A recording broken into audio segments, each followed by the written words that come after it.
తిరుపతి జిల్లా సూలూరుపేట మండలం కోటకొల్లూరు గ్రామంలో మంగళవారం నాడు ఇది మంచి ప్రభుత్వం కార్యక్రమం విజయవంతంగా జరిగింది.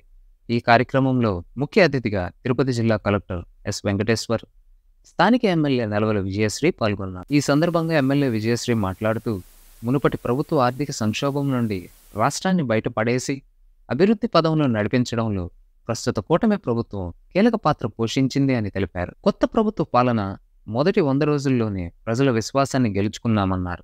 నియోజకవర్గంలోని ప్రతి సమస్యను పరిష్కరించడానికి తాము కృషి చేస్తున్నామని స్పష్టం చేశారు. అనంతరం జిల్లా కలెక్టర్ వెంకటేశ్వర్ మాట్లాడుతూ, సూళ్లూరుపేట నియోజకవర్గ సమస్యలను ఎమ్మెల్యే విజయశ్రీ ప్రతిసారి తన దృష్టికి తీసుకువస్తున్నారని, వీటిపై చర్యలు తీసుకుంటున్నామని తెలిపారు. రాష్ట్ర ప్రభుత్వం అమలు చేస్తున్న సూపర్ 6 పథకాలు ప్రజల సంక్షేమం కోసం నిరంతరం పనిచేస్తున్నాయని వివరించారు. ఈ కార్యక్రమం ముగిసిన అనంతరం ప్రజావేదిక కార్యక్రమం ద్వారా జిల్లా కలెక్టర్ ప్రజల నుండి అర్జీలు స్వీకరించారు. ఈ కార్యక్రమంలో మాజీ MLC Vakati Narayana Reddy, Telugu Desam party in charge Nelavala Subrahmanyam, Telugu Desam party జిల్లా అధికార ప్రతినిధి తిరుమూరు సుధాకర్ రెడ్డి, మాజీ మంత్రి పరసారత్నం, ఆర్డీఓ చంద్రముని, ఎంఆర్ఓ నరసింహ తదితరులు పాల్గొన్నారు.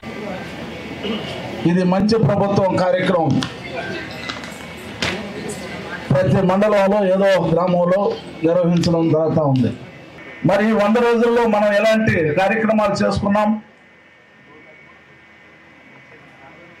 ఎలాంటి సంక్షేమ కార్యక్రమాలు అమలు పరుచుకున్నాం అనే విషయాన్ని మనం చర్చించుకోవాలి. మరి ఆయన సూపర్ 6 పథకాన్ని ఎన్నికల మేనిఫెస్టోగా, అదేవిధంగా మహానాడులో ప్రకటించిన విధంగా ముఖ్యమంత్రి అయిన 24 గంటల్లోనే మెగా డిఎస్సి మీద సంతకం చేసిన విషయం మీకు అందరూ కూడా తెలుసు. సుమారు 16,347 మంది నిరుద్యోగ ఉపాధ్యాయులకు ఉపాధ్యాయ వృత్తి వచ్చేదానికి అవకాశం కల్పించాడు చంద్రబాబు నాయుడు గారు. అదేవిధంగా అన్న క్యాంటీన్లు ప్రారంభోత్సవం చేస్తూ మన ప్రభుత్వం వస్తే అని చెప్పి కూడా తెలియజేశారు. మాట ఇచ్చిన ప్రకారం ఈ రాష్ట్రంలో సుమారు 225 అన్నా క్యాంటీన్లు ప్రారంభోత్సవం చేశారు. పెద్దలందరూ కూడా చెప్పారు సూపర్ 6 అని. దాంట్లో భాగంగా ఏం పనులు చేశారన్నది ఒకసారి పెద్దలు మన నెలవల సుబ్రహ్మణ్యం గారు కూడా మీకు అందరికీ కూడా చెప్పడం జరిగింది. ఒక్కసారి ఆలోచించాలి, ఈ రోజు ఉన్నటువంటి ప్రభుత్వం ఏ విధంగా పనిచేయాలి అని ఆలోచించినప్పుడు పెద్దలు నారా చంద్రబాబు నాయుడు గారు ముఖ్యమంత్రి అయిన తర్వాత అసలు ఏముందా ఇక్కడ, ఏం చెయ్యాలి అని చెప్పని చాలా బాధపడ్డారు. ఒక పక్క చూస్తే ఖజానా పూర్తిగా ఏమీ లేదు, నిధులు లేవు, పెన్షన్లు ఇచ్చేదానికి లేదు, జీతాలకు లేదు, ఏమీ లేని పరిస్థితుల్లో ఉత్త చిప్ప చేతికిచ్చిపోయాడు జగన్మోహన్ రెడ్డి. కానీ ఏది ఏమైనా సరే నేను చెప్పినటువంటి ప్రతి వాగ్దానాన్ని నెరవేర్చాలని చెప్పినటువంటి దృక్పథంతో నారా చంద్రబాబు నాయుడు గారు తీసుకున్నటువంటి ఒక ఆలోచన, ఒక ఆశయం, ప్రతి వాళ్ళకి కూడా పెన్షన్ ఇచ్చేటువంటి వాళ్ళు ఎవరిని కూడా తీసివేయకుండా అందరికీ కూడా 1వ తేదీ సచివాలయంలో ఉండేటువంటి వాళ్ళనే పెట్టుకొని ప్రతి ఇంటికి కూడాను, ప్రతి అవ్వకి, ప్రతి తాతకి, ప్రతి అక్కకి, ప్రతి చెల్లికి, ప్రతి అన్నకి, ప్రతి తమ్ముడికి ఇంటికే ఇవాళ 4,000 రూపాయలు చేర్చినటువంటి ఘనత ఇవాళ చంద్రబాబు నాయుడు గారు అన్నటువంటి విషయాన్ని నేను మీకు గర్వంగా తెలియజేస్తూ ఉన్నాను. ఎందుకంటే ఈ రోజు ఉన్నటువంటి పరిస్థితి ఏ విధంగా ఉందో ఒక్కసారి ఆలోచించండి. మన కూటమి ప్రభుత్వం ఏర్పడి 100 రోజులు గడిచింది.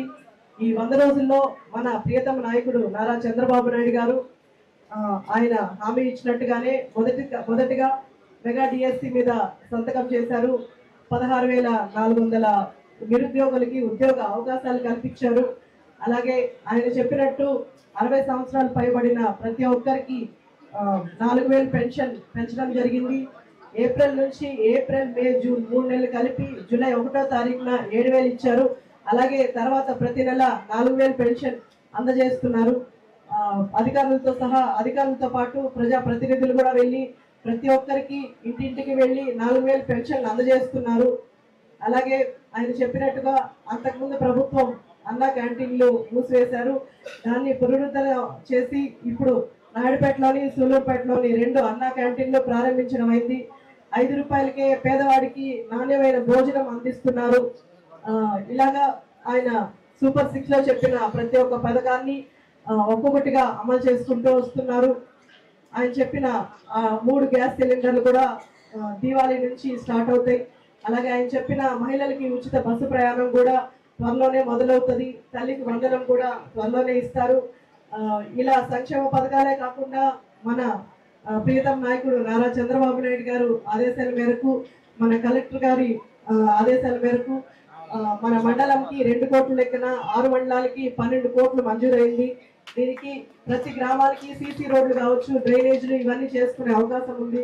అలాగే గోకులాలు మంజూరు చేశారు. అందరికీ మండలం మొత్తానికి కలిపి 130 మంజూరు చేశారు. ఇవి ప్రతి ఒక్కరికి అందజేశారు. అలాగే ఇంకా మనం డెవలప్ చేసుకోవడానికి అన్ని ప్రతిపాదనలు కలెక్టర్ గారికి ఇచ్చాము. గౌరవ ముఖ్యమంత్రి గారు జిల్లా కలెక్టర్లందరికీ మాకు ఆదేశాలు ఏమిస్తున్నారంటే, ఇది ఒక ప్రజా ప్రభుత్వం. ప్రజల దగ్గరికే మా అధికారులు కానీ, శాసనసభ్యులు కానీ, మిగతా రాజకీయ నాయకులు కానీ అందరూ ప్రజల వద్దకే వచ్చి వాళ్ళ ఊరి సమస్యలు ఏంటి వాళ్ళ దగ్గరే తెలుసుకొని గ్రామ సభల ద్వారా పెట్టి, మీరు చూసినట్టయితే గడిచిన నెలలో రాష్ట్రం అంతటా ఒకే రోజు మనం రికార్డు స్థాయిలో గ్రామ సభలు నిర్వహించుకోవడం జరిగింది. ఇది వరకు గ్రామ సభలు అంటే ఏదో పంచాయత్ సెక్రటరీ, ఎంపీడీఓ ఒక రూమ్ లో కూర్చొని వాళ్ళే తక్కువ మంది జనాలతో చేసుకునే పరిస్థితి. గౌరవ ముఖ్యమంత్రి గారు, గౌరవ ఉప ముఖ్యమంత్రి గారు ఉండి గ్రామ సభలు అంటే అలా కాదు, జరగాల్సింది ఖచ్చితంగా ప్రతి ఒక్కరు ఊర్లో ఉన్నటువంటి ప్రతి ఒక్కరు కూడా గ్రామ సభలో ఉండాలన్న ఉద్దేశంతో రికార్డు స్థాయిలో రాష్ట్రం అంతటా ఒకే రోజు అందరు అధికారులతో, కలెక్టర్ల నుంచి పై స్థాయి అధికారుల వరకు, అదేవిధంగా గౌరవ శాసనసభ్యుల నుంచి కింద సర్పంచ్ వరకు కూడా అందరూ కూడా గ్రామ సభల్లో పాల్గొని ప్రతి ఊరికి ఏమేమి సమస్యలు ఉన్నాయి వాటిని ఎలా పరిష్కారం చేయాలనేది కూడా ఒక యాక్షన్ ప్లాన్ చేసుకోవడం జరిగింది.